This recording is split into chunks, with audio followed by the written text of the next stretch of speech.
नमस्कार, insider live देख रहे हैं आप। मैं हूं निखिल। देखिए, डोमिसाइल नीति को लागू करने को लेकर कल पटना में बहुत बड़ा आंदोलन हुआ। देखिए, आज उसको लेकर जो है छात्र नेता सौरभ ने फिर से चेतावनी दे डाली है। उन्होंने कहा है कि नौकरी जो है वो अब बिहारी को मिलना चाहिए, क्योंकि वोट बिहारी देते हैं। वोट दे बिहारी और नौकरी ले बाहरी वाला सिस्टम जो है वो खत्म होना चाहिए। डोमिसाइल नीति लागू होना चाहिए। देखिए, तमाम बातों पर छात्र नेता सौरभ क्या कुछ कह रहे हैं, एक बार आप सुने। नमस्कार साथियों, जय हिंद।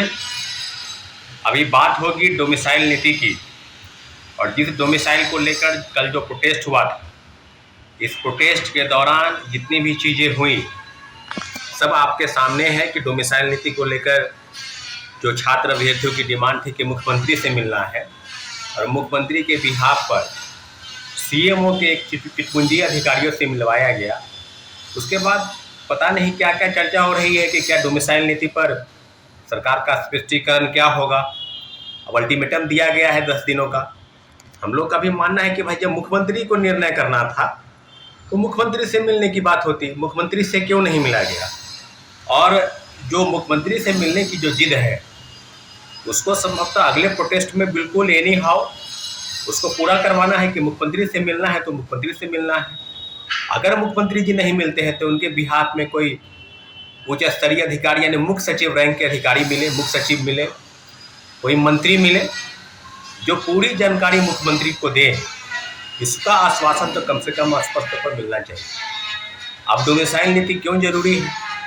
क्योंकि लगातार जो बहाली है, शिक्षक बहाली के तीनों फेज निकल गए और उसकी डुगडुगी जो है चौथे फेज की बजने वाली है कि चौथे फेज की बहाली की प्रक्रिया शुरू होने वाली है। और डोमिसाइल नीति पर इसलिए जरूरी है चर्चा क्योंकि डोमिसाइल नीति कहीं ना कहीं बिहार के अभ्यर्थियों के लिए जरूरी था। और आपको बताते चले कि इसके पहले भी एक पहली बार प्रोटेस्ट नहीं हुआ है अभ्यर्थियों के साथ। अभ्यर्थियों के साथ हम लोगों ने भी डोमिसाइल नीति के जब लागू था और जिसको एकाएक हटाया गया, आपको याद होगा अगस्त महीने में इंडिया गठबंधन की बैठक होती है और उसके बाद महागठबंधन के नेता उस समय नीतीश कुमार भी थे, तेजस्वी यादव डिप्टी सीएम थे, और एक बात की तरह एक निर्णय ऑर्डिनेंस में परिवर्तन करते हुए डोमिसाइल नीति को हटाया गया। शायद किन्हीं को प्राइम मिनिस्टर का कैंडिडेट बनना था यूपी के किसी सीट से। इस बात की चर्चा सभी लोगों में थी, और दूसरे तरीके से जब ऐसा लगा कि चाचा प्राइम मिनिस्टर होंगे तो हम यहाँ मुख्यमंत्री बन जाएंगे, तो उस पर तेजस्वी यादव की भी स्वीकार्यता थी। लेकिन अब देखिए किस प्रकार से ये जो खेल चल रहा है, डोमिसाइल फर्जी सर्टिफिकेट बनाकर लोग बहाल हो गए हैं। कई अखबारों ने उसको प्रमुखता से छापा है कि कहीं 800, कहीं 1000, कहीं 2000 लेकर बिहार के अस्थायी निवासी का प्रमाण पत्र लेकर लोग शिक्षक बन गए और बने हैं, क्योंकि बिहार में नौकरियों की बहार है। बिल्कुल सही बात है कि बिहार सरकार ने कई राज्यों से नहीं, केंद्र अगर सरकार से भी बात की जाए तो केंद्र सरकार से भी ज़्यादा नौकरी बिहार ने अकेले एकमात्र राज्य है जिसने दिया है, और सबसे ज़्यादा बहाली हुई है वह शिक्षा विभाग में शिक्षकों की बहाली। लेकिन फिर बात होती है कि भाई आखिर बिहार के लोगों को नौकरी नहीं मिली, इसका तो खामियाजा बिहार के लोग उठाएंगे। तेजस्वी यादव आज फिर से गुमराह करने लगे अभ्यर्थियों को कि हमारी सरकार बनेगी तो तेजस्वी यादव जो है डोमिसाइल नीति की चर्चा। तो उस समय क्या हो गया तेजस्वी यादव को था जब आप डिप्टी सीएम थे? ये तो बात उसका समय भी होना चाहिए। जब आप 2020 का विधानसभा चुनाव में वोट मांगने जाते थे तो दो बातों की चर्चा करते थे तेजस्वी यादव। पहला कि बिहार के सरकारी नौकरियों में पहला हक बिहारियों का, और दूसरा कैबिनेट की बैठक से 10 लाख सरकारी नौकरी देने का वादा।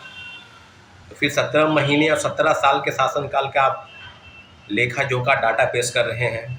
फिर दोबारा छात्रों और युवाओं के बीच में आ रहे हैं कि डोमिसाइल नीति की चर्चा हम करने लगे। वही हाल कम्युनिस्ट पार्टी के नेता संदीप सौरभ का है। आखिर क्या वजह है भाई कि डोमिसाइल नीति की चर्चा फिर से करने लगे? हम लोग तो लगातार कह रहे हैं कि जब तीनों फेज की बहाली निकल गई फिर डोमिसाइल का डुगडुगी आप बजाने लगे। उस प्रोटेस्ट में हमारी भी गिरफ्तारी हुई थी जो अगस्त महीने में हुआ था, और डिटेन किया गया था हमारे साथी अभिषेक झा के साथ, मुझे भी। और पूरी तरीके से हर चीज़ों का आकलन अलग अलग तरीके से नहीं किया जाए। अब रही बात कि आंदोलन का नेतृत्व कौन कर रहा है, ये जरूरी नहीं है। आंदोलन का उद्देश्य क्या है? स्पष्ट है कि डोमिसाइल नीति लागू हो, सभी परीक्षाओं में सिविल सेवा को छोड़ दिया जाए तो राज्य की सभी परीक्षाओं में, चाहे वो सिपाही की परीक्षा हो, चाहे दरोगा की परीक्षा हो, चाहे रिक्रूटमेंट की परीक्षा हो, चाहे लाइब्रेरी साइंस की बहाली हो, जिसकी 65 सीट कैबिनेट से मंजूरी मिली है उसकी बहाली भी होगी, TRE 4 के साथ शिक्षक बहाली हो, सभी यानी सिविल सेवा को छोड़ दिया जाए तो सभी प्रतियोगिता परीक्षा में 90% डोमिसाइल और 100% प्राइमरी एजुकेशन यानी 1 to 5 में, और हिंदी भाषा कई राज्यों में चले जाइए तो वहाँ के क्षेत्रीय भाषा का जानकार होना वहाँ के परीक्षाओं में अनिवार्य है, कंपलसरी है, चाहे तेलंगाना हो, तमिलनाडु हो, चाहे वो आंध्र प्रदेश हो, यानी दक्षिण के राज्यों में या कई राज्यों में वहाँ के स्थानीय भाषा का जानकार होना नितांत आवश्यक है। लेकिन बिहार सरकार ने इस नीति में परिवर्तन किया और बिहार की युवा, क्योंकि TRE 1 में जो डाटा आया है कि 17,000 महिलाओं में से जो 35% आरक्षण मूल कोटि बिहार के महिलाओं को मिलनी चाहिए, वो आरक्षण 53% और कहीं 71% को पार कर गया, यानी 17,000 नौकरी में से 10,000 से ज़्यादा नौकरी किसी दूसरे राज्य के महिलाओं को दिया गया। TRE 2 में बात की जाए 6 to 8 में तो बात की जाए तो 1375 में से 1135 यानी 81% नौकरी जो है किसी दूसरे राज्य के लोगों को मिला। महिलाओं के साथ आरक्षण में छेड़छाड़ हुआ, दिव्यांग को आरक्षण 4% मिलना चाहिए, वो नहीं मिला। तो फिर हम चर्चा क्यों नहीं करेंगे कि बिहार की नौकरियों पर सिर्फ वोट देने के लिए बिहारी बने हैं क्या?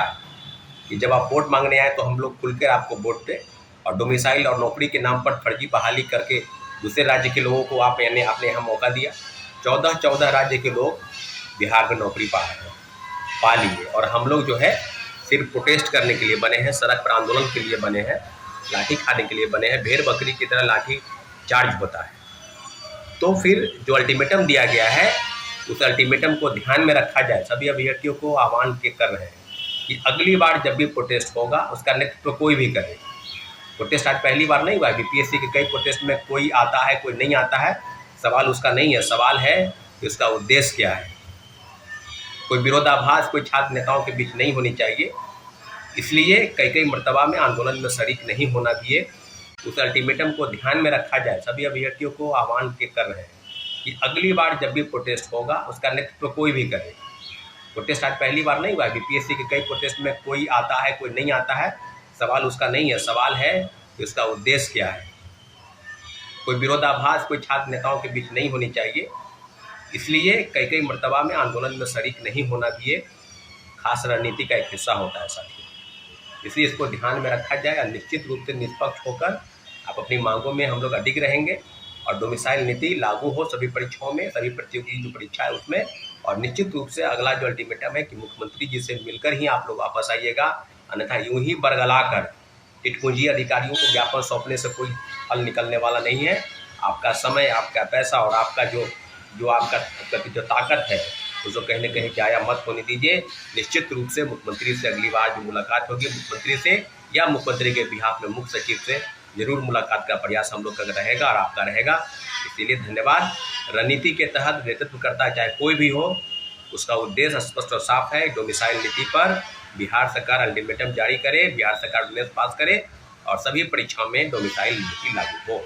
धन्यवाद। तो आपने सुना, देखिए फिर से चेतावनी है सरकार को। 2025 बिहार विधानसभा चुनाव है, इस दौरान जो है छात्र भी अब कहीं ना कहीं अपने हक हुकाम की मांग को लेकर आवाज़ बुलंद कर रहे हैं। इस तरह के तमाम अपडेट्स के लिए बने रहें इनसाइडर लाइव के साथ। धन्यवाद।